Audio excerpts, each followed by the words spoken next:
Hey guys, it's Ty the Dog Guy here, and first things first, I want to welcome you to this page and congratulate you. I'm congratulating you because I talk with dog owners from around the world every day.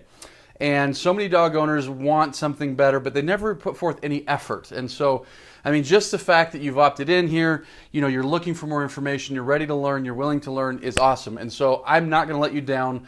I'm going to give you some great content today. And then what I want to do is make sure that you're checking your email over the next several days because I'm going to be providing you some exclusive free content that if you apply it is going to make things way better, with your dog situation. I can promise you that. I can promise you that because these are the things that I share with my clients every day. In fact, a lot of the things that we charge quite a bit of money for every day are the exact same things that I'm going to be sharing with you. They're how we can get dogs to stop biting, stop leash pulling, stop doing this, stop jumping on our kids, doing stuff like that. We're going to be talking about a lot of stuff. But what I wanted to talk about today is I wanted to talk about some myths, some big dog training myths. Sorry, that's coming out kind of funny. But I want to talk about myths because there's so many myths in dog training. In fact, I don't know if you're in this position, but so many people come to me saying, listen, you say this guy says this says this, who's right? Everyone says things that are different. And it's true, and I'm about to tell you something that's different as well.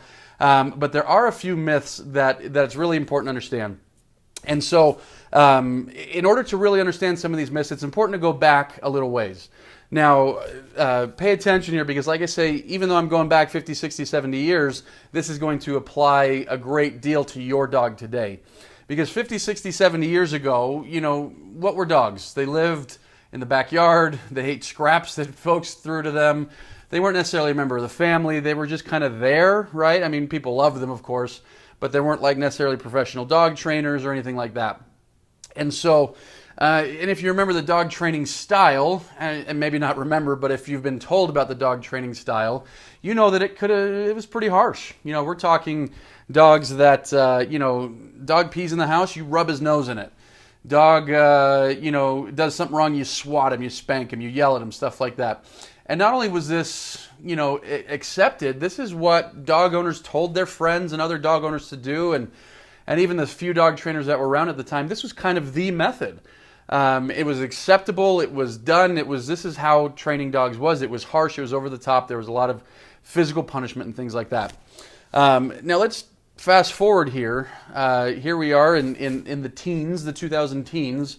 In the past 20 years, what we've been able to see is we've seen kind of a polar opposite switch. It started over here, went over here, this enormous switch to where back in the days, dogs weren't a member of the family and they were treated rough to today, they are a member of family and sometimes treated way too spoiled, but that's a topic for another day.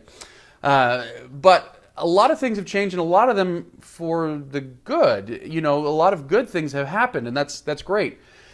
But what hasn't been good has been in the dog training field. So while today dogs get better veterinary care, they get better food, they get better attention, they live in the house, all that stuff, what has actually kind of gone backwards over the last 20 years is the style in which people train. Because a lot of folks started looking and saying, hey, this is pretty brutal how we train dogs. Let's kind of switch that, and as a result, now we get, the complete polar opposite. And part of that polar opposite is that so many trainers today say that you can't give a dog a correction. It's going to hurt his feelings or it's going to hurt your relationship or something like that. You can't give a dog a correction. And that's garbage. It's not true. It's damaging to the relationship you have with your dog. Now, what you can't do, or what you should not do, is give the corrections of the olden days, harsh, rub your dog's nose in it. But this notion today that you can't give a dog a correction because it's been proven that dogs learn better, it hasn't. Dogs do not learn better by not getting corrected. They also don't learn better by getting beat, and so anyways, neither of these ways are good, the old school versus the new school. And so a lot of folks, as I'm explaining this, they realize, yeah, you know what? This treat training that I've been trying or whatever, yeah, my dog will listen to me as long as I've got a treat, or he'll listen to me as long as there's nothing more interesting in a treat. But what happens when you've got a dog that's super excitable and someone comes and rings the doorbell? And he's like, I don't care about your treat. I want to go jump on that person. Or what happens when you've got a dog that's super anxious or aggressive or something like that, and you're trying to say, hey, stop being aggressive because I've got this treat right here. And he's like, I don't care. I'm super aggressive. I'm going to go attack this dog, or whatever the case might be. And so in any case, a lot of folks are starting to realize, hey, this new school way isn't getting it done. But I don't want the old school way either, so what do we do? And so that's where we come in. What we're looking for is a dog who realizes, A, obedience is the rule. You need to be obedient. And you're never going to get that just from treats. But B, obedience is fun. You know, obedience is enjoyable. Obedience is, it's team building. We're building this relationship together. And so that's the style of training that we've built. We call it a stabilized approach. And what it means is we stabilize, we stabilize stuff from the old school and we stabilize stuff from the new school. Meaning, we do borrow from the old school, but just good stuff. And we do borrow from the new school, just good stuff. And that's where we get into what are the two biggest myths that I see in dog training. And the two biggest myths surround two very common tools that are used to train. I got some here with me, so I'm talking about treats, food, something like that. And I'm talking about training collars, something like that. And I'll get into this more here in a second. And so the two biggest myths surround food and training collars. And if you could borrow from the old school and the new school, food and training collars, borrow from both. Food from the new school, training collars from the old school. And so let me talk about food first. It's important to understand something. It's important to understand how dogs learn. This is one of the biggest mistakes that I see people make, and if you need to write this down, I encourage you to write it down. One of the biggest mistakes that people make with their dogs and training their dogs is they attempt to train their dogs verbally. What does that mean? It means they want them to come, so what do? They tell them to come. They want them to sit, so what do? They tell them to sit. They want them to stay, so they tell them to stay. The problem is dogs are not verbal learners. And I can guarantee you that if dogs were verbal learners, I would not have a job. Because all you would have to do is tell your dog to do stuff, and eventually he would do it. It just doesn't work that way. Dogs are physical learners. Everything that they learn is physical in nature. So if we want the dog to understand anything, there has to be a physical component. Now, eventually we want the dogs to listen to just the word that we say, and that's fine. We can get there. With my program, you are going to get there. To where the dog listens to your commands every time with distractions. In fact, that's one of the videos coming up, is how to get your dog to listen to you no matter what, no matter the distraction, no matter what's going on, etc. So anyways, you can get your dog to understand just verbal commands, but when you're training, there has to be a physical component. Otherwise, you're just talking. Right now, you've probably seen kind of wander around the background. My dogs are here, and they're hearing 1 million words a minute coming out of my mouth, and none of them have any meaning because I'm just talking. There's no associations going on with any of these words. And so it's important to understand that dogs need that physical component in order to learn. Physical does not mean harsh. Physical can be a ton of things. It can be, it can be a treat or food. It can be a pat on the head. It can be training collars. It can be a variety of things. But there has to be a physical component. Otherwise, we're just talking to our dogs. So remember that. Write that down. Log that one away. That's just how it is. And so the problem, one of the biggest myths, one of the biggest problems that people do with food is they use it as a bonus. Now, you might be hearing that and saying, well, so what? It is a bonus. I want my dog to enjoy his treat. Me too. But there is a huge difference between using food as a bonus and food as a resource. And so let me get into that because, like I said, this is one of the bigger myths that you're going to see, preached by a lot of dog trainers out there. And so the average dog trainer that's, using the new school approach, that's using food or treats, the dog does something and they give him a piece of hot dog or some sort of liver treat or something like that. That's fine. But what happens is the dog is getting his meals right, and so everything else that he's getting is like this bonus. And so the dog doesn't see food as a resource. He sees it as this little extra, and he's like, oh, cool, I love treats. Yeah, okay, that's nice that you love treats. But what I want the dog to do is I want the dog to see food as a resource. Meaning, this is your paycheck. This is what you're working for. This isn't like a bonus. This is how you get by day to day. You need to work for this. And so what we do in our training program, and you'll see more in upcoming videos, is we use a treat pouch, and pardon me for saying treat pouch because I don't look at these as treats. I look at it as food, resource, etc. We use a treat pouch, and the dog's daily rations go in there. And as we're teaching him how to sit, and as we're teaching him how to lie down, and as we're teaching him to come, the food that he would normally be getting in a bowl for free, no one's making him work for it, now he's working for it. And the fact that he's working for it makes it so much more meaningful. It's no longer this little bonus like, ooh, it's an extra. Now it's like, I got to work, I got to do this. And so not only does the dog learn faster that way, but it's also great for the relationship. See, when your dog gets his food, and then throughout the rest of the day it's treat, treat, treat, treat, bonus, bonus, bonus, bonus, that does nothing for your relationship. In fact, most of the clients that we get to us that have been going to the new school type trainers, that's one of their biggest complaints, is that the dog has zero respect for them. And who has respect for a Pez dispenser? Who has respect for someone that's constantly like, if you go to work and there's not a whole lot of expectation and the boss is like, here's money, here's money, here's money, you probably won't have a whole lot of respect for your boss. You might be in love with your boss, like a lot of dogs are in love with their owners, but you're probably not going to have a ton of respect for him. And so, especially when he starts cracking the whip and says it's time to get down to work, you might not be too interested in doing that.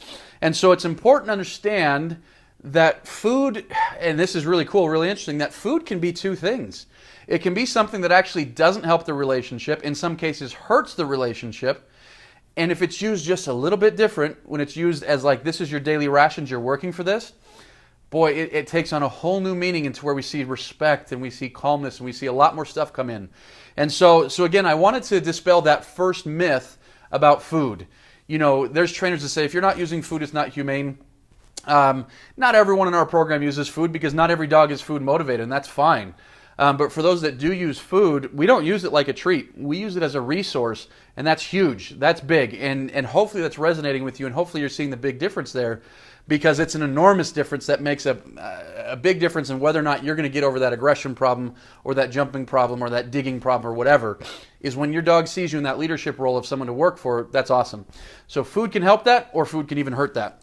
And so to really understand even deeper the kind of myth that goes along with food is to understand the myth that goes along with the other side. Because like I say, the new school trainers will tell you, oh, if you use any sort of correction, it's inhumane, it's painful, you don't need pain to train a dog. And you don't need pain to train a dog. And so that's where this is an electric collar. And about 20 years ago, 30 years ago, you would have called this a shock collar. And you would have felt this and you would have said, oh my gosh, this hurts like crazy. It's an enormous amount of pain. And you would, 20, 30 years ago, you would have hated this. And I would too. I got started training 20 years ago and I did not like this when I got started training. I didn't like them. But guess what's happened in especially the past decade and kind of like with computers, especially over the past year, 2 years, the technology has advanced so much to where this is no longer a shock collar. What this is this is a tool where we can communicate with our dog at a distance with very low level stimulation. And so not everyone in our training program is going to use these. But we tend to recommend them for a lot of folks because it drastically cuts down the time in which you can get your dog trained. It drastically reduces the amount of stress. Yes, it reduces the amount of stress because we can get the dog trained faster. We can get the dog trained easier for the dog. We can do it a lot less repetitions. A lot less repetitions means a lot less cumulative stress. And so actually done right, using this tool with food combined is the most humane way to train a dog. The new school style where it's just treats and food and the dogs don't end up getting trained, we see so many dogs in shelters, we see so many dogs get put down because the owner couldn't fix the problem with food and treats. And so, they end up with this dog that has to go to the shelter or has to get put down. And so it's not humane to not correct your dog. It's also not humane to overcorrect your dog. And that's why we like these e-collars of today, is because we can use such low-level stimulation. In fact, I always have my clients feel it. I'll click the button, and most of the time they can't feel it. And all we're looking for from the dog is a slight, tickle, literally a tickle. And so, so people say, okay, well, if it's just a tickle, how does it work? How can you get obedience if all this is just a tickle? Again, that's where a big myth comes in. A big myth is that you have to blast a dog with this in order to get him to be obedient. You don't. 20 years ago you did. You told the dog come, he didn't come, boom, this thing was set at high, higher, and highest, and that's it. These days, we can actually take time and teach with these rather than just blast the dog with these. And so, let me give you an example. Are you somebody that has a dog who doesn't come when called? If you are, you're about 98% of our clients and our students. Almost everyone has a dog who doesn't come when called, or doesn't come when called with distractions, and that's the big one, right? And so, we can use this to very quickly get a dog to come when called. In fact, usually within a space of a week or two, we can get an off-leash recall, and then we perfect it after that. instead of months and months and months and months using treats. And so, for example, if I wanted my dog to come when called with this one, I'm not going to blast him with it. I'm not going to punish him. What I'm going to do is I'm going to use a long leash, 10, 20, 30 feet. And when my dog's over there and I want him to come, I'm just going to use a very light stimulation, literally the equivalent of like tapping him on the shoulder. No pain involved. Just tapping him on the shoulder like, hey, grabbing his attention. And as I do that, I'm going to pull on the leash. Remember, we have to have that physical help. And so I'll pull on the leash. And as he comes, I release. The tap on his shoulder stops. And so let's say I do it again. I hold it down and he comes, I release. I hold it down, he comes, I release. I hold it down, he comes, I release. He starts to realize, okay, when I feel that tapping on my shoulder, I come. They give me some resource. They give me some of my food for the day, and it's good. And so it didn't require pain at all to train the dog to come when called. It required simple repetition over and over and over. Now that's just one example. We can use this to teach your dog to stay. We can use this to teach your dog to go to a bed and lie down. We can use this to teach your dog to wait at the door and stop rushing out the door. We can teach this to get your dog to stop jumping, stop digging, stop chewing. So many things like that we can teach your dog to use this training collar for. Done right, it's the most humane way to get things done.